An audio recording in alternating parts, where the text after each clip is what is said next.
Créer et maintenir son portfolio en ligne est un travail de longue haleine. Ici, le choix de l'outil peut être primordial.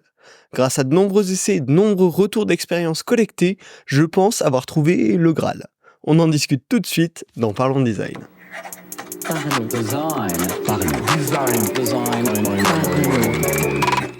La saison 7 de Parlons Design est sponsorisée par The KKOS Theory, le studio spécialiste du design d'interface et des design systems. Salut, c'est Romain Pinchna, bienvenue dans Parlons Design. Aujourd'hui on va parler portfolio et surtout quel outil choisir pour créer son portfolio. Alors en tant que designer, c'est hyper important quand même, parce que c'est la vitrine de son travail. C'est souvent un portfolio qu'on va alimenter quand il y a... à des fins de recrutement, principalement, c'est une vitrine qui représente son travail, vers où on veut aller, qu'est-ce qu'on veut mettre en valeur dans notre passé, et qui va permettre aux gens qui découvrent notre profil de visualiser un petit peu qui on est, qu'est-ce qu'on propose et qu'est-ce qu'on peut apporter potentiellement à l'entreprise, au projet qu'on souhaiterait rejoindre. Et donc il y a clairement deux objectifs assez clairs qui se dégagent quand on crée notre portfolio: mettre en avant les projets les plus représentatifs de son travail et surtout de ce vers quoi on veut tendre. Et un deuxième point qui est de faire transparaître plus ou moins sa personnalité. Ça va vraiment dépendre des milieux qu'on vise, mais pour pouvoir un petit peu se détacher forcément du lot et de l'ensemble des autres designers. Mais malgré ces deux objectifs assez clairs, il y a pas mal de prérequis et de contraintes qui viennent rendre ce travail souvent long, difficile, immaintenable sur le long terme. On en est toujours déçu et on veut toujours le refaire. Et c'est un petit peu problématique. Donc clairement, quand on va vouloir créer son portfolio, il faut anticiper le fait d'être flexible sur le format du contenu. Vous allez le faire évoluer, à chaque fois que vous allez le relire, vous allez vous dire vos case studies finalement ils sont pas bien, les contenus que vous avez mis à l'intérieur ils sont pas bien. Et en plus de ça, chaque projet est un peu unique, chaque projet a ses spécificités, sa structure unique.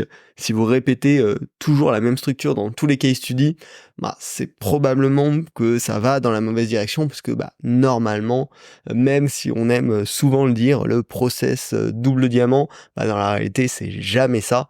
Et si vous voulez parler de manière honnête sur vos projets, vous allez devoir montrer les spécificités de chacun, et c'est ceux-là qui justement vont un peu forger l'image que vous partagez à travers. Donc flexibilité sur le format de contenu, c'est à mon sens un prérequis pour tout portfolio. Le deuxième prérequis, c'est d'avoir un portfolio qui est mis à jour, qui peut être mis à jour facilement. Clairement, le temps, c'est l'ennemi numéro 1 du portfolio. Même 6 mois après l'avoir créé, vous aurez envie de le rechanger, et 2 ans après, n'en parlons pas. Et donc, le grand risque, si c'est un portfolio qui est trop difficile à mettre à jour, c'est que tous les ans, vous passiez 6 mois à vous recréer un portfolio. Et potentiellement, c'est dommage, parce que vous aurez pu faire plein d'autres choses hyper intéressantes. Et au lieu de ça, vous allez refaire, puis refaire encore une fois votre portfolio. Alors, dans les contraintes un petit peu clés, avant qu'on aille discuter de la solution que je sélectionne désormais, c'est la gestion des langues. Alors, si on est entre...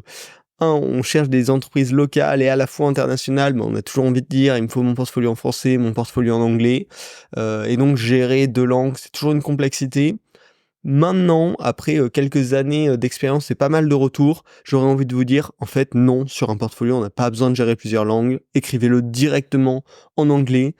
Toutes les boîtes françaises dans le numérique ont en général une grosse proximité avec la langue anglaise.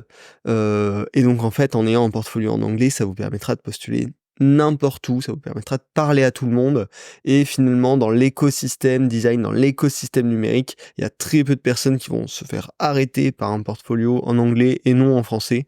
Donc, à part domaine très spécifique, j'aurais tendance à vous dire, c'est pas la peine de s'embêter à gérer plusieurs langues, ça va être un travail épuisant, dur à maintenir sur le long terme et qui va pas forcément porter ses fruits. Et bien sûr, la dernière contrainte, le dernier prérequis pour un portfolio en 2024, c'est qu'il soit partageable facilement en un clic à n'importe qui, et qu'il soit accessible avec potentiellement quelques petits systèmes de sécurité si on veut bloquer certaines pages pour ne pas divulguer d'informations sensibles, par exemple. Donc voilà, avec tous ces objectifs, tous ces prérequis en tête, la solution que moi je vous recommanderais, c'est tout simplement Notion. Pourquoi Notion ? Il y a plein de très bonnes raisons. Déjà, la création et la maintenabilité est excellente. On a un éditeur de contenu visuel puissant, intégré, natif, sur lequel on peut faire énormément de choses, des listes de bullet points, des différents niveaux de titres, des tables de contenu dynamiques, des blocs colorés, mettre bien sûr des images, des vidéos, des liens vers des Figma dynamiques carrément, même vers des Miro ou vers d'autres outils de whiteboarding ou de design. Et donc globalement, on va pouvoir faire tout ce dont on aurait besoin de mettre dans notre portfolio directement avec l'éditeur de contenu Notion et sur lequel on va aller vite. La maintenabilité est du coup excellente parce que tout est maniable, tout est réajustable en quelques clics. On peut déplacer les blocs pour réordonner notre portfolio, cacher des projets, mettre des filtres dessus si on le souhaite, et le faire évoluer à tout moment sans aucun souci. Et en plus de ça, sur la maintenabilité, on a la possibilité de gérer des autorisations spécifiques sur certaines pages. Si je veux qu'il y ait un projet qui soit privé, où on puisse voir la preview, mais quand on clique dessus, il faille être invité pour pouvoir voir la page, on peut complètement le faire et inviter n'importe qui dessus avec son email de manière sélective.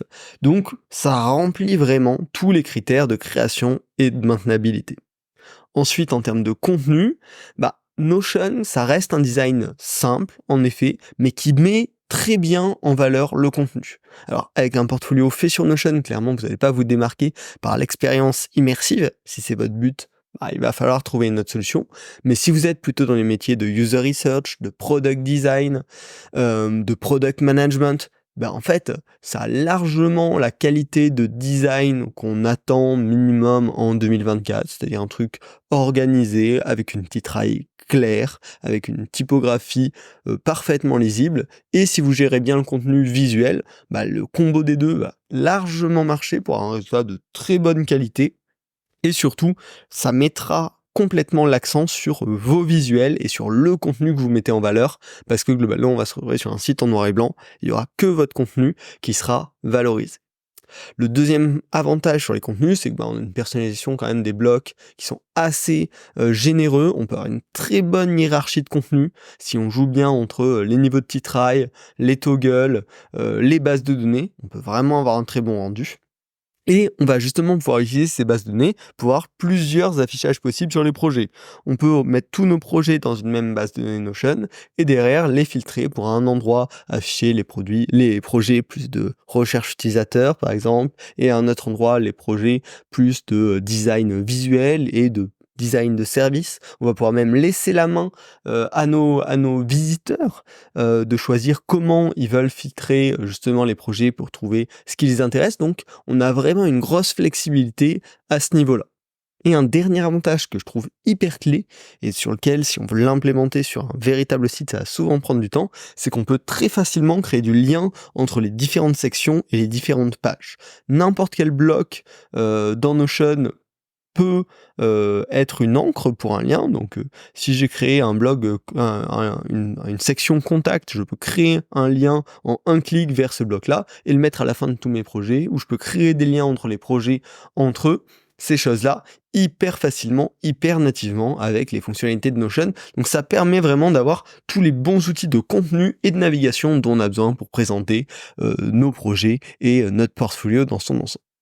Alors, je vous propose aujourd'hui cet outil parce que on l'a plutôt validé. J'ai notamment 2 connaissances très proches qui l'ont utilisé ces derniers mois et dernières années. Ça a été 2 portfolios créés hyper rapidement qui ont permis derrière de trouver un job intéressant, en tout cas qui correspondait aux attentes, et clairement le portfolio a fait partie en tout cas des éléments qui ont été visités par les recruteurs et qui ont permis de passer les premières étapes du recrutement. Ensuite, bien évidemment, il y a toute la partie entretien, case study qui ne doit pas être négligée, mais en tout cas, des portfolios sur Notion ont très largement suffi à rejoindre de très belles entreprises françaises ou européennes. Voilà, clairement de ce côté-là, c'est plutôt validé. Sur l'aspect durabilité, pareil, sur ces personnes-là, il y en a plusieurs qui ont ce portfolio depuis plusieurs années, l'ont mis à jour au fur et à mesure, et finalement ça tient, et ça fait partie finalement des rares portfolios où ils existaient déjà il y a 3 ans, et ils existent toujours aujourd'hui dans un bon état. Enfin, le dernier point, c'est que c'est un portfolio qui évolue efficacement avec la seniorité et selon le temps disponible. Selon la manière dont vous organisez, il vous suffit de rajouter quelques projets et vous n'avez pas à vous reposer 15 000 questions de design. Si vous voulez restructurer le contenu, vous pouvez le faire très facilement directement dans l'éditeur Notion. Et finalement, vous avez besoin de moins en moins de temps pour le faire évoluer, pour ajuster les contenus. Et voilà, une chose qui est bien importante à garder en tête quand on crée un portfolio product, c'est que ce qui compte, c'est le contenu. Le style du portfolio, ça va être un petit élément qui va permettre de se démarquer, peut-être d'attirer un petit peu plus l'attention, mais vraiment pour du product, ce qui va être regardé, c'est le contenu, la façon dont vous l'agencez, la façon dont vous le rédigez, la façon dont vous le racontez. Et d'ailleurs, on en fera peut-être un épisode là-dessus, même si bien sûr, comme pour tout, je vous donne des idées, mais ce ne sont pas des réponses absolues et je serai très très preneur de vos conseils et recommandations là-dessus. Donc voilà, vraiment c'est un outil testé, approuvé, qui marche très bien. Dans les petites astuces bonus que je peux vous partager, c'est qu'on a la possibilité de le connecter à un nom de domaine personnalisé. Donc ce qui peut être embêtant dans un premier temps avec un site Notion, c'est que vous allez avoir par exemple romain.notion.site, je crois. Ça fait pas hyper professionnel, mais vous pouvez tout à fait acheter un nom de domaine chez OVH pour 10 € par an et le connecter à votre page Notion. Et du coup, avoir directement, par exemple, romain.fr. Alors, romain.fr, je crois que c'est déjà pris, mais voilà. Trouvez un nom de domaine personnalisé et vous pouvez complètement l'avoir en façade sans que ça donne l'impression que c'est un site avec un .notion.site. Vous pouvez également peut-être le relier à vos process de travail. Si vous dites à chaque fois que je termine un projet, je vais venir faire ma petite archive personnelle dans une base de données Notion. Et derrière, ça veut dire que quand vous voulez mettre à jour votre portfolio, il suffit juste d'afficher certains directement dans cette base de données ou non, au lieu de vous dire à un moment, mince, je vais retravailler mon portfolio, ça fait 2 ans que je l'ai pas fait, je vais devoir faire des case studies sur plein de projets. Ça peut être une bonne pratique à mettre en place. Et avec un portfolio Notion, si vous faites le travail pour vos archives personnelles, finalement, vous le faites déjà pour votre portfolio et ça peut être mis en ligne en 2 clics. Et enfin, la dernière astuce, alors qui pour le coup, elle n'a pas été testée, mais ça me semble un truc hyper intéressant à envisager, c'est le fait qu'avec Notion, votre portfolio peut être personnalisable selon le destinataire. Je vous avais parlé notamment de comment on peut filtrer les projets dans une base de données Notion très simplement, et donc on peut tout à fait imaginer que selon le destinataire, vous allez décider d'afficher ou non certains projets et de faire une page d'accueil finalement un petit peu différent pour les différentes boîtes que vous visez, et c'est tout à fait faisable tout en gardant une très bonne maintenabilité parce que ce sera la même donnée qui sera récupérée mais qui sera juste affichée différemment selon le lien que vous envoyez. Donc il y a clairement des choses qui peuvent être intéressantes à creuser là-dessus. Voilà. Pour conclure ce podcast, moi je vous fais cette recommandation, mais clairement trouvez votre outil adapté et concentrez-vous sur l'essentiel pour vous. Quels sont les objectifs de votre portfolio? Qu'est-ce que vont regarder les personnes en face? Quel va être le rapport investissement en temps et résultat derrière? Et prenez l'outil qui vous correspond. Voilà. J'avais envie avec ce podcast aussi de mettre un petit warning sur les portfolios trop beaux, trop spécifiques, trop brandés. J'ai fait ça par le passé et en fait chaque fois que je voulais le mettre à jour c'était un enfer et donc il finissait par tomber en désuétude. Jusqu'au prochain. Mon prochain portfolio sera sans aucun doute sur Notion et il est déjà en train d'être transféré là-dessus et ça semble être la méthode la plus sage, en tout cas en 2024, pour avoir un portfolio durable. J'espère que cet épisode vous a plu. Si vous avez d'autres suggestions, d'autres expériences sur la création de votre portfolio, j'en serai très preneur. Ce sera avec grand plaisir. Mon lien LinkedIn est dispo en description, donc n'hésitez pas à envoyer un petit message. C'est toujours un plaisir de pouvoir discuter avec vous. Et puis, vous pouvez vous abonner pour suivre les prochains épisodes. Je vous souhaite un très bon été. À la semaine prochaine. Salut. Parlons design.